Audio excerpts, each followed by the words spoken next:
Futures for tonight's action. Bettor Sports Betting wants to know what picks you're playing tonight. Tell us in the live chat on YouTube, Twitter, and the Bettor Sports Network app. This is Bettor Sports Betting with Fantasy Alarm's Dan Servodidio. What is going on, everyone? Welcome in here to the Bettor Sports Betting Show on Bettor Sports Network. Here with Howard Bender on a Friday afternoon. And, we got some NFL, we got some college football, we got some baseball betting picks to give out to everyone. So it's a full show today. And, Howard, how are you doing, man? I'm doing well. I think I'm doing better than you. Are you trapped in an insane asylum or something? It's a very soothing color on the walls behind you, but there's nothing there, dude. Show me a picture, a photograph, something. Where's like the wedding photo or something, man? It's so plain back there. I worry about you that you're like trapped in a room. Are you blink 3 times really fast if you're being held captive? I'm not going to blink 3 times because I'm good. All right. Okay. I'm just making sure you're not being held captive somewhere. The background's in flux right now, in works. We got football season starting up, so I haven't had time to really fully, get a background like yours. And yours is years in the making, though. So you've had that for a while. But yeah, we got I'm good. Don't worry about it. I got college football to talk about today because this is my bread and butter. But of course, we got to start with NFL talk because you and me would be going division by division, giving some win total bets out, over-unders for every division, every team. And today we got the NFC East, the Eagles, Giants, Cowboys, and Commanders. Let's start with the Eagles. Their win total's at 11.5. We got the over at -105, the under at -115 over on DraftKings if you want to look there. You can shop around as always with all these win totals, get the best odds. But 11.5 wins for the Eagles here, 14-3 for them last year. Obviously, Super Bowl runner-ups for the Eagles. Where are you going with the Eagles win total this year? I don't mind considering the Eagles at least a 12-win team. I'm not gonna, bash them on, in the sense that, they're gonna have like a Super Bowl appearance hangover. No, I think this is a hungry team. Yeah, the schedule got a lot tougher as the AFC East got a lot better, so their out of conference schedule is a little.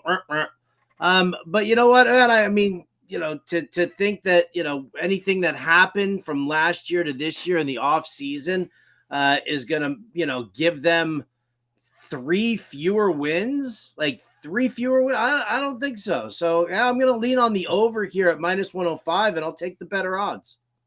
Yeah, I'm with you. I don't see 3 fewer wins. Of course you are. You're an Eagles fan. Well, I got my It's a Philly thing shirt on. I got to rep the Eagles today. The offense is be really good again. They don't lose anything significant on that side. They can replace what Miles Sanders was for them. The defense added, a couple more Georgia players. Should be pretty good again. I know they lost both their OC and DC from last year, which is a little worrisome, but their schedule, by the way, looking through it. So you mentioned the NFC East and the Eagles in particular do have a tougher schedule than what they had last year, facing the AFC East. Eagles playing a first place schedule as well. But a lot of their tougher games are at home. They do have to play the Chiefs and Jets on the road, but when you look at it, a lot of their non-division games are at home that are against tougher opponents. The Bills, 49ers, Dolphins, and Vikings all get them at home, which I think is huge for them. And also their first chunk of games to begin the year, they get to play the Patriots, the Bucks, and the Commanders in 3 of their first 4 games, which, I think those are all should be wins for them. So, give me the Eagles over here. 11.5. I feel like it's set conservatively because you do expect maybe the team to have a little hangover, especially losing their offensive and defensive coordinators. But, I'm going over with you as well. You don't see any kind of, they promoted from within. It's not like, they went out there and so I think that's kind of one of the reasons why I agree. Like, Jonathan Gannon was a great defensive coordinator, but, I don't really see that much of a change. So, all right, good. So I'm right. You're still a homer. Next. Well, yesterday we did the AFC East, and I let you be a homer. I was with like, over. I don't blame you. All right, yeah. So next team, the Dallas Cowboys. Let's go to them now. 10.5 is their win total. Plus 115 on the over, minus 135 on the under on DraftKings. 12-5 last year for Dallas. Where are you going with them here? 10.5 is the win total. Oof. 11 wins this year. Is it possible? It is. I mean, their defense is really, really strong. It's really, really strong. Now, what is their offense going to look like with Mike McCarthy now kind of taking over things? I'm not a huge Brian Schottenheimer fan. I really love CeeDee Lamb this year as like a potential breakout, but other than that, I mean, I might kind of lean on, the crappy odds here at minus 135 and take the under. It's not, again, everything's kind of tightening up. Eagles are rock solid. Giants got better. I can't say that the Commanders got better, but, Dallas's schedule, ahead of this season. I mean, it's Jets and Giants in the first two. Then they get a gimme against the Cardinals. Tough matchup against the Patriots, 49ers, Chargers. Rams are a little bit of a softie, but then it goes Eagles, Giants. Oh, they do have some soft. Look at how soft this thing. Yeah. Oh, shit. I might have to go on the over here. Wait a second. Cardinals, Rams, Panthers, Commanders twice, Seahawks. That's 6 right there. I mean, can they squeeze out 5 wins against these others? I'm gonna stay on the under. You almost talked yourself into the over on that. Yeah, I know, right? Mike McCarthy will find a way to shoot himself in the foot. I see you in the chat, Brett. I'm sorry, but yeah, I'm just not gonna have to. I can't do it. Yeah, Brett was. I know I'm not supposed to use bad language, but fuck Dallas. What? Listen, the Eagles fan in me can certainly agree with that sentiment. Britt was quick to say in the chat over on the Cowboys. So, give her the over. I'm going under here as well, slightly under. I just think the offense, you mentioned it, with McCarthy calling plays now, Kellen Moore is gone. I think the offense is going to take a slight step back. I think losing Ezekiel Elliott is huge because they now have Tony Pollard, where he was really efficient, really productive in kind of like his secondary role, but leaning on him as like the RB1 now, he's not going to be as effective. And he's not going to be, as efficient with his, yards per carry and all that he was. I think it's a small loss, and Dalton Schultz too, a small loss that can't go overlooked too, as their sure tight end, trying to replace him. So, I'm on the slight under here. I think they could be, still. I mean, the under is still a 10-win team and probably a playoff team as well. Right. Yeah, exactly. Yeah. All right. So we're agreeing on both the first two teams in this division. This is dangerous. This is dangerous ground here. This is risky. Let's see where we go with the Giants here. Their win total is at 7.5. You can get the over at plus 100. You can get the under at minus 120 on DraftKings. Last year, 9-7-1 for the Giants. Where are you going with them? 7.5 win total. Let's see. Cardinals, Seahawks, Commanders twice, Raiders. Saints, Rams, Packers. Not a tough stretch there, but that's 8 right there. What is their total? 7.5? 7.5. You know what? I'll take the plus odds on the over. For an 8-win team, can the Giants finish 8-9 this year? Yeah, I think the Giants can finish 8-9.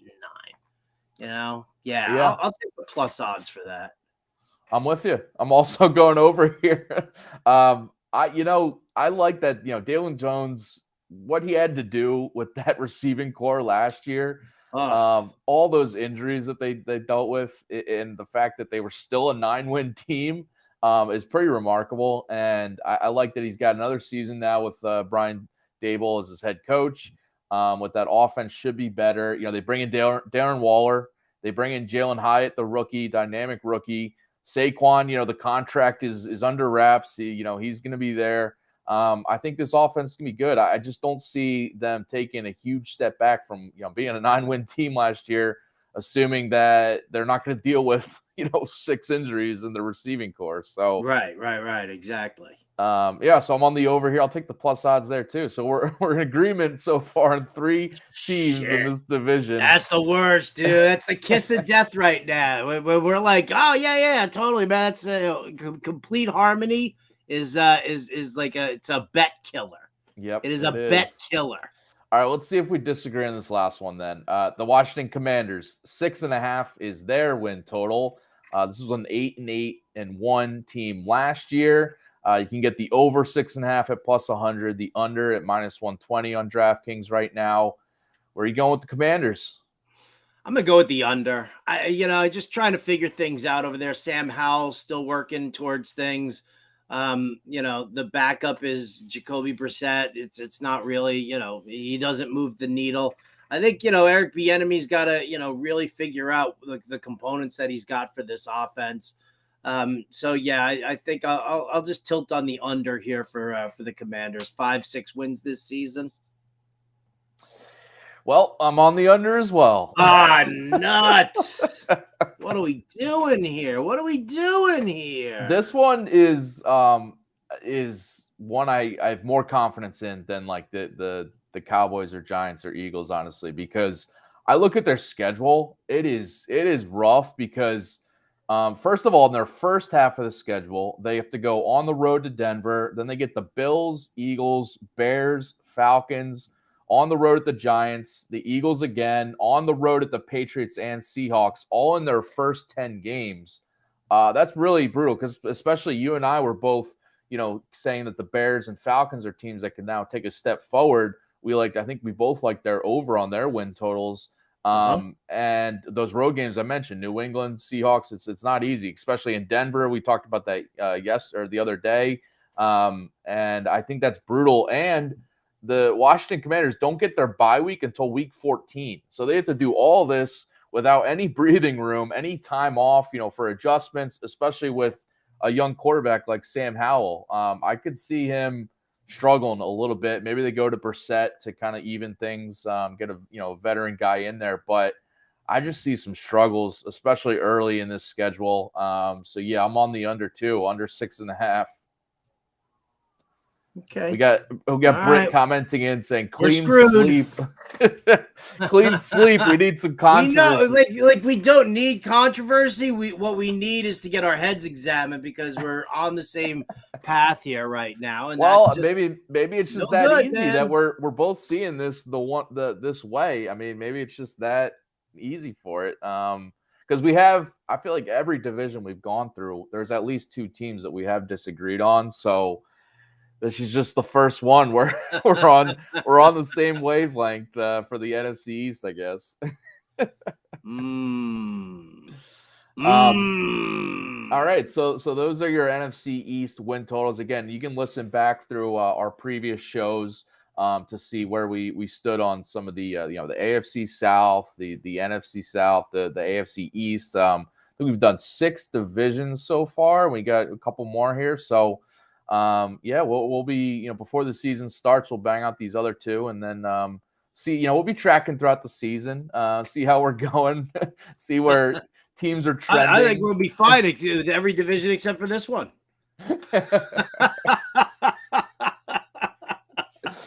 Oh, man.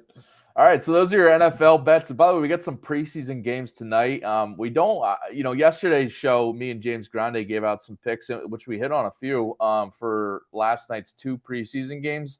No picks for us tonight. So if you're watching the games, enjoy them. You can, play some DFS lineups and all that, but no bets for I think tonight's preseason games. All right, let's flip gears here. We got to keep the NFL or the football talk going and talk some college football now because we got week 0, college football week 0 starting up tomorrow. That's going to be me tomorrow. I might be on my couch, though. I'm not going to be in a chair like that.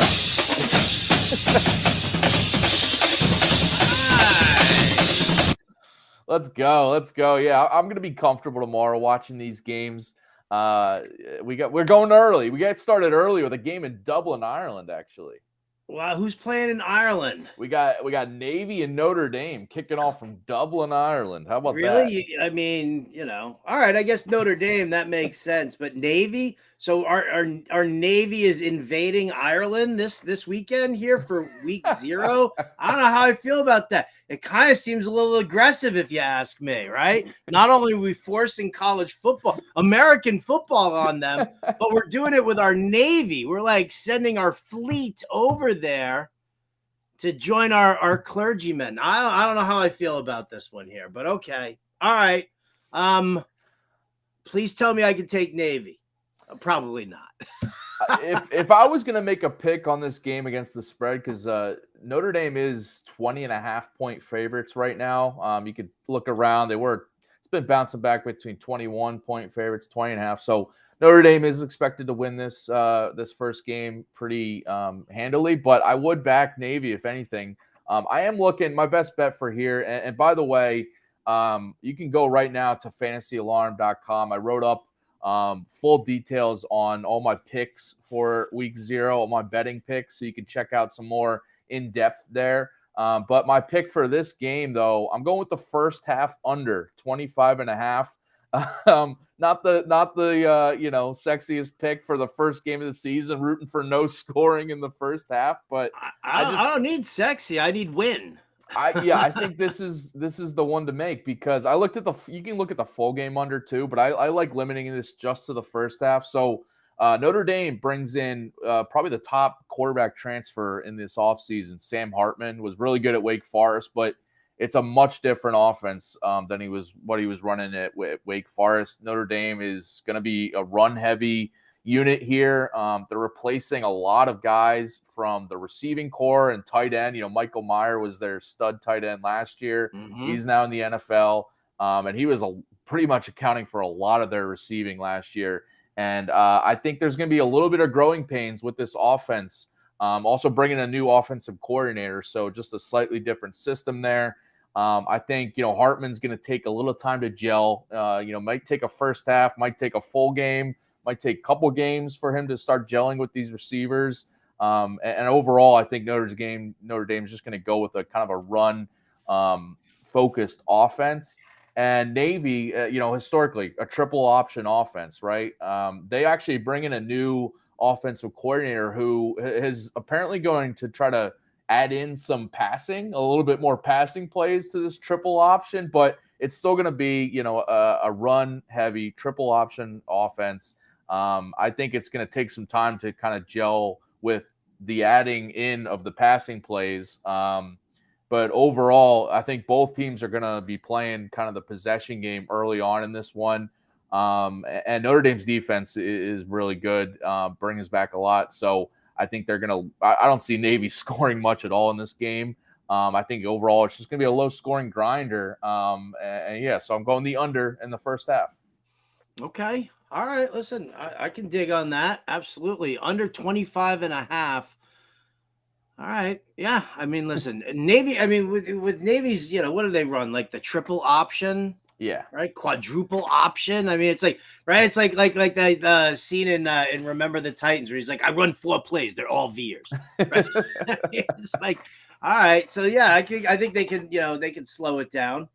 Okay. I was looking at the schedule for week 0. I'm curious as to what your thoughts are here, because I was, obviously being out here in the Bay Area right now, everybody's all up in arms about the way the Pac-10 is going to end up being. And so I'm wondering if, these schools that are planning on moving out of the Pac-10, are they auditioning for bigger and better things in the future, or what? We got USC playing tomorrow, and they're already locked into the Big Ten for next season.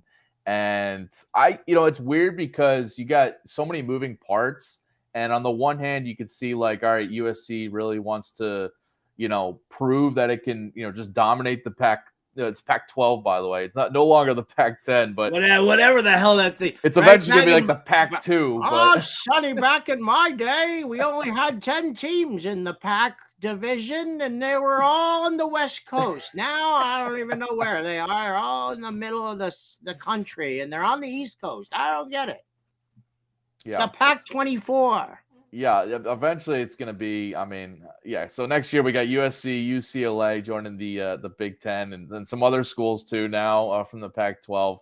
But yeah, for tomorrow, by the way, I'm looking at USC's team total over 48.5 in this one. I'm staying away from the spread because I could see they're huge favorites over San Jose State. 30.5-point favorites. I just see like a late backdoor cover coming in this probably. But either way, I'm just backing USC because USC last year put up 66 points in their first game, their season opener, an easy opponent similar to San Jose State. And this continues a trend for what Lincoln Riley's teams, the head coach at USC, what his teams have done in season openers, going back to when he was the head coach at Oklahoma.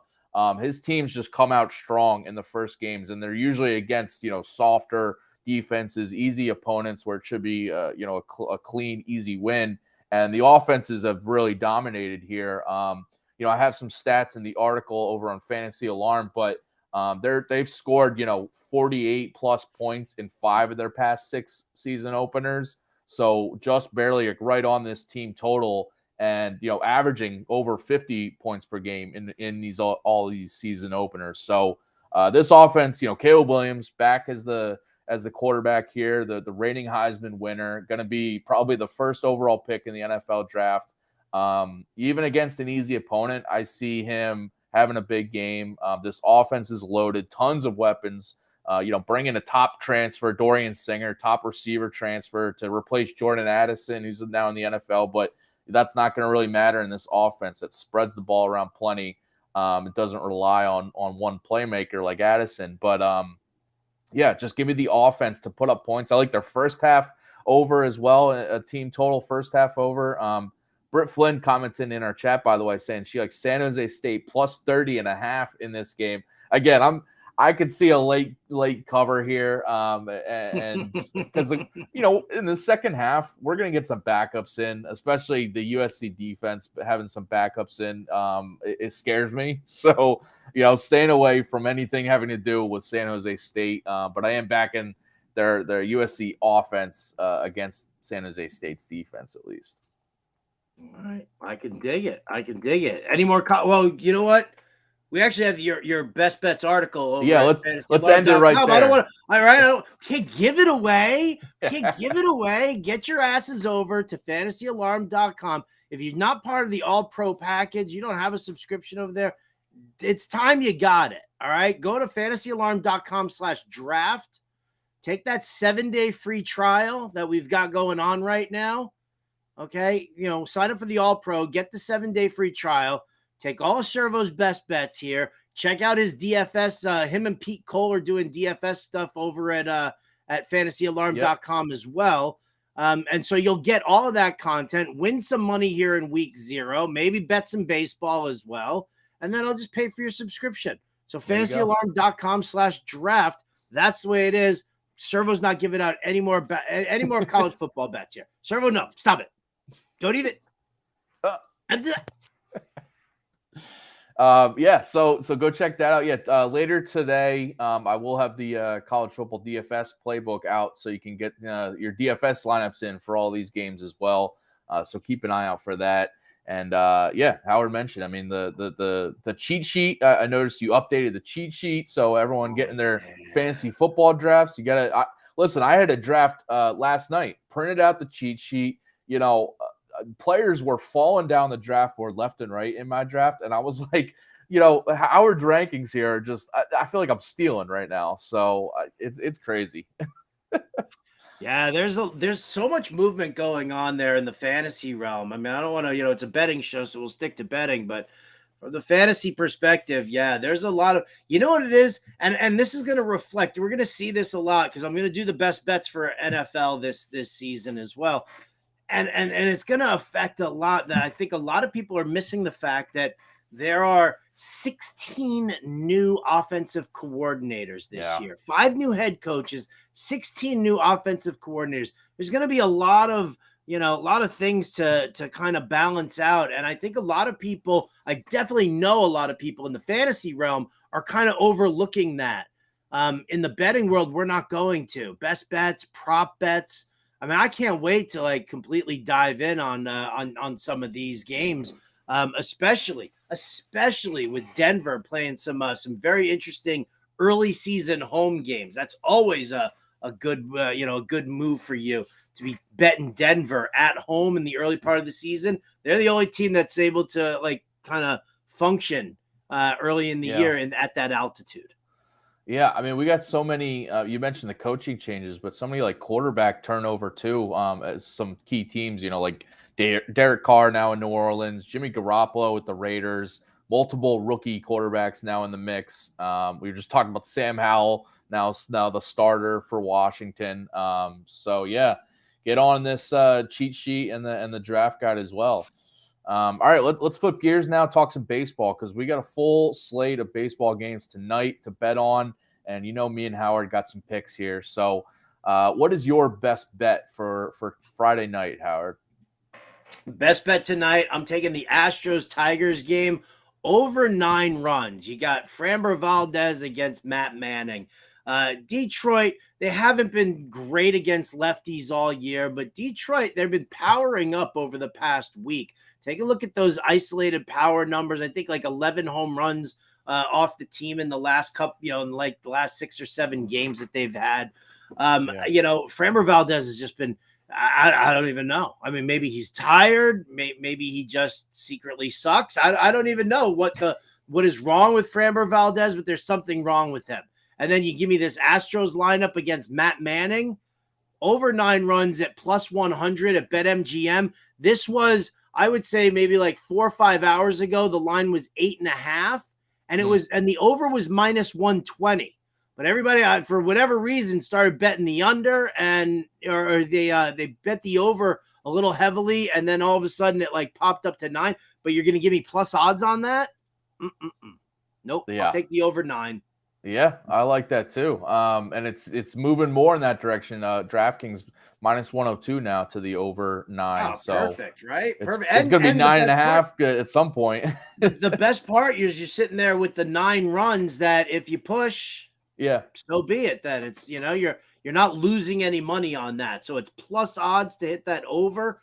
Yeah, that's where I'm leaning. That's my best bet for the night, Servo.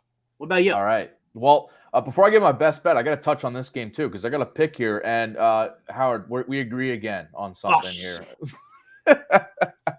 because I gotta give out Framber Valdez his prop to go over 2.5 earned runs. You just broke it down. Valdez has been, I mean, even with his no hitter there, he has a 6.18 ERA over his last since the All-Star break, over his last 7 starts. Multiple like 4+ runs allowed in 6 of his last 7 starts, and that's including that no hitter where he obviously allowed 0 runs, but every other start he's been allowing 4 or 5 runs. I just the Tigers obviously have been a team we like to bet against with pitching overall this season, but you mentioned it lately. They've got some good power numbers against lefties. Good WOBA, good batting average against left-handed pitching over the past week specifically, and I just don't trust Valdez, especially on the road. He's got some poor home road splits, going against him here. Some terrible numbers on the road lately as well. So, yeah, give me his over minus 135 on DraftKings to go over 2.5 earned runs here. All right, listen, and that'll help your over. I'm sure. It helps my over, right? So as long as you're in support, yeah. All right, well then, so my best bet is the Tampa Bay Rays. I like them in the first 5 innings here on the money line, minus 135 on DraftKings. I'm sorry, Howard, it's against your Yankees, but I'm sure you can agree. I've been betting again. How about this? Remember the other day I was betting against the Yankees and they freaking won like 8-0? Yeah. That's what like, you get. That's just, what you get. The gods just hate me. They're like, don't bet against your Yankees, except that there's a certain amount of suckitude this year, and just go with it. So you don't have to apologize to me. Okay. If you're gonna make money on their misery, that makes me happy, because that means that you don't ask me to pay you more. Yeah.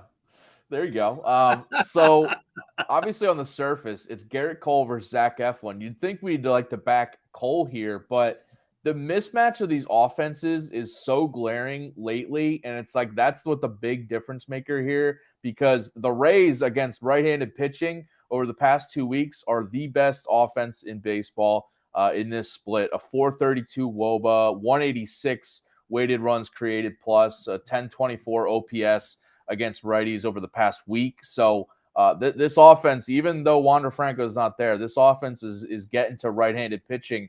And Garrett Cole, he's been rough lately. He just allowed 6 runs to the Red Sox in his last start. He's got a 5.25 ERA this month.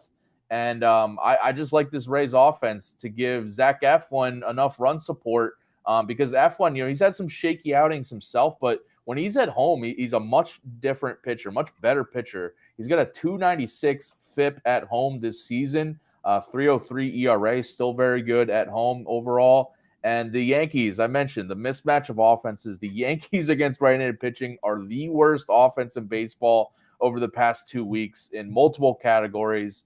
League low 252 WOBA, a 166 batting average in this split. So give me Eflin to anchor this Rays first 5 money line, minus 135 on DraftKings. I'm not going to argue against it.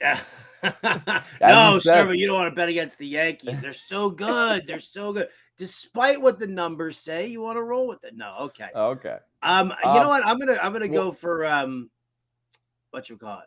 You've got your best bet is the Rays, and then let me throw another pick out there. Yeah, throw another pick. I was just gonna say, I was like, you got another pick on this one. Yeah, because I got Zach Eflin to go over. Just pee on the Yankees. Cool, that's great, man. Appreciate that. Thank over you. 17.5 outs for Zach Eflin, minus 150 on BetMGM. So I just mentioned his really good home numbers, good matchup against the Yankees offense here.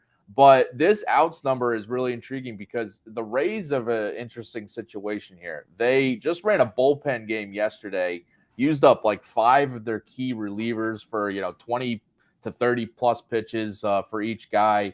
And they're looking at Eflin to eat up innings, I think, here. He's been doing it most of the year. He's gone 6+ innings over this outs prop in 8 of his last 11 home starts and 15 of his last 20 starts overall coming into tonight. And a key thing for him is that he just threw 74 pitches his last start, which is low. It's one of the lowest he's had this year. He's going to be well rested. He's going to be ready to go 6 or 7 strong here for Tampa Bay. So, yeah, give me his over on his outs. All right, I can do that. Listen, I've got selfishly, I have Eflin in a number of places in fantasy. So, I mean, I will. So you'd love this, yeah. Yeah. I mean, secretly, I do. I mean, whatever. I won't side with you though publicly because we all know what happens when we double down on that. I'm gonna go to this Rangers Rangers Twins game. Mm-hmm. Right, Rangers striking out a ton lately. They really are. They're where am I looking at my my numbers? I have my numbers here. They're like 30+% strikeout rate, right now against right-handed pitching. Yeah. Well, I mean, against right-handed pitching, I backed Pablo Lopez yesterday with a prop for them, and he unfortunately didn't get there. But yeah, I love targeting the Rangers right now because they're not as good right now. So last 7 days here, 28.3% strikeout rate, 289 weighted on base average, just a 288 OBP, isolated power market at 154. So it's all, it's all well below average, and it's well below what the Texas Rangers have done. Now, it is very dangerous, obviously, because this lineup could explode on anybody at any point. So, that does become a little bit nerve-wracking with that. But I'm just going to go with Sonny Gray over 5.5 strikeouts. Listen, I was on Sonny Gray's strikeout prop the other day. It was like 6.5. I mean, over his last 4 starts, The guy is average. I mean, he's at minimum of 7 strikeouts, right? 7, 7, 10, 8. That's what he's been in the last 4 games. So with a heavy strikeout rate for the Texas Rangers, I mean, again, I don't care if he gets his ass whooped and this lineup explodes on him, but if he can notch me 6 strikeouts here, it's a little juicy at minus 130, but I still think it's a good safe play.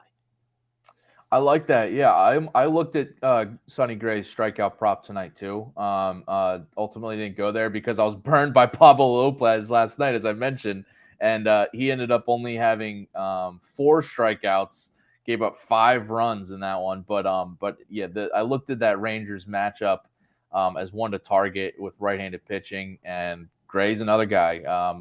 So going right back to it, I don't blame you. All right, my last pick. We both got a couple more picks before we give out some Diamond Dogs for tonight. But my last pick, I'm going with Brandon Woodruff under 4.5 hits allowed tonight. I just think that so since returning from injury, he's been a little up and down, but the hits allowed has been a key stat because he's not gone over this prop in any of his 5 starts this season, and that includes his last 3 since returning from injury in August. But I just think he's going to limit the Padres here. He's at home, and the Padres come in very cold against right-handed pitching. Just a 176 batting average over the past week in this split, a 282 WOBA as well. And overall, in the month of August, they're still pretty bad against right-handed pitching. One of the bottom, tier offenses in this split. So I think Woodruff's going to do his thing. I like him to limit, the base runners via the hit overall tonight. So give me the under on his hits prop.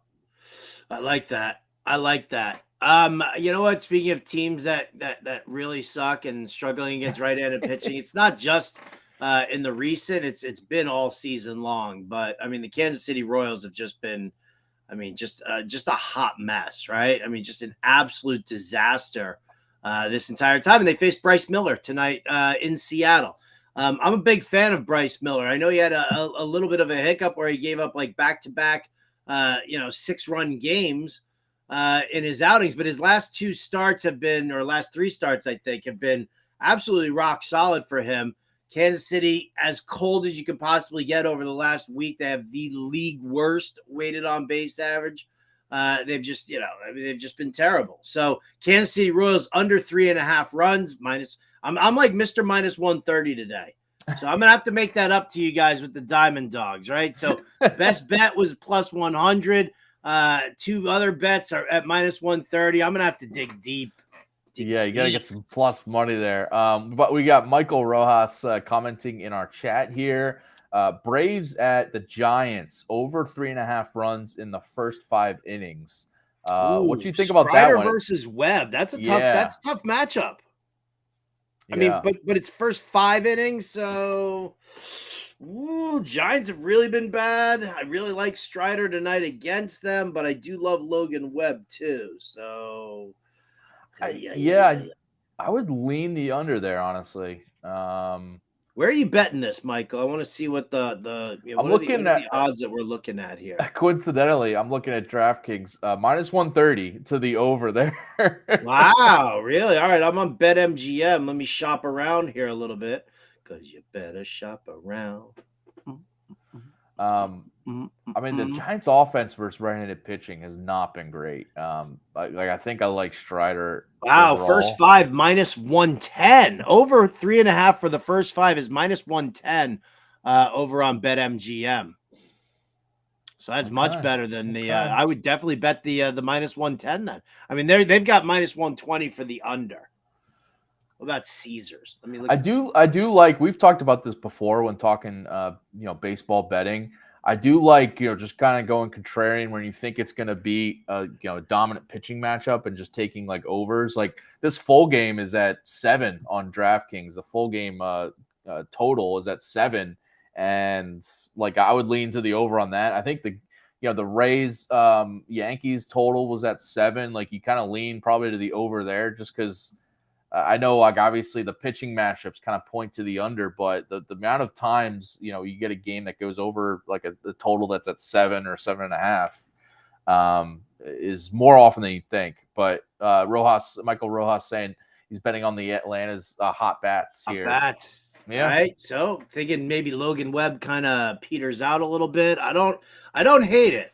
I definitely don't hate it. It's always risky betting against the Braves offense. So, but you're not betting against the Braves offense though. Like that's what I mean. If you were looking at 3.5. Yeah.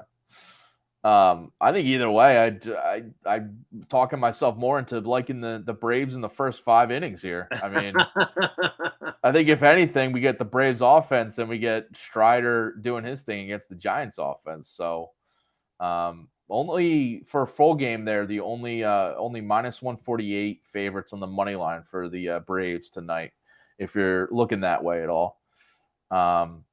All right, so yeah, if you got any more picks, definitely hit us up in this chat as we break down some of your own picks and bets.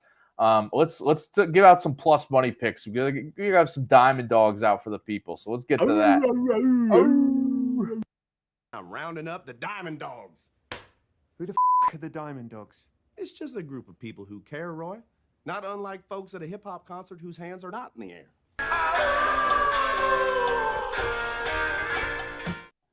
Oh, all right. I'll let you go first because you got a little juicy parlay here. Yeah, I dug deep for this one here. I mean, not really that deep, but I mean, I'm a big fan of this Twins Rangers game. I don't know why. Dane Dunning's pitching real well. Sonny Gray's pitching real well. The Rangers offense has been struggling. The Twins offense has been good, but they're also like a huge strikeout team. So they could just, they could completely shit the bed at any time. So how about this one here, Servo? Take the Twins on the money line. All right. And then take the Rangers Twins under. So take Twins on the money line and do the under 8.5 runs. And that's plus 267 on Caesars. Now, you could also, if you want to get a little, you can throw in Sonny Gray's over 5.5 strikeouts for a 3-leg parlay plus 375 on Caesars. Ooh. So Twins money line, the under 8.5 runs, and Sonny Gray over 5.5 strikeouts plus 375 on Caesars. Ooh. Okay. I have a unit on that parlay. I have a unit on the 2-leg parlay, and I've got a unit on the 3-leg parlay. So wish me luck. I mean, listen, backing the Twins are minus 120 on the money line overall, but I consider, as I mentioned, I liked your Sonny Gray prop, and I considered taking the Twins overall in this game on the money line. So I can't disagree with this. I'm back. I'm building this over on DraftKings, by the way, just to see what the odds comparison is. And yeah, it's better on Caesars. It's plus 360 on DraftKings. So go grab that on Caesars. Love that juicy parlay. There you go. All right. See, that's a diamond dog bone. That's right a there. diamond dog. Mine is barely a diamond dog, but it's still plus money, and I got to go there.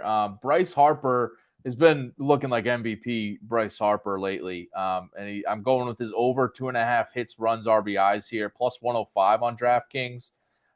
He's got Miles Michaelis on the mound for the Cardinals, and Michaelis is got a 5.40 ERA in the month of August. Just gave up 7 runs to the Mets his last start.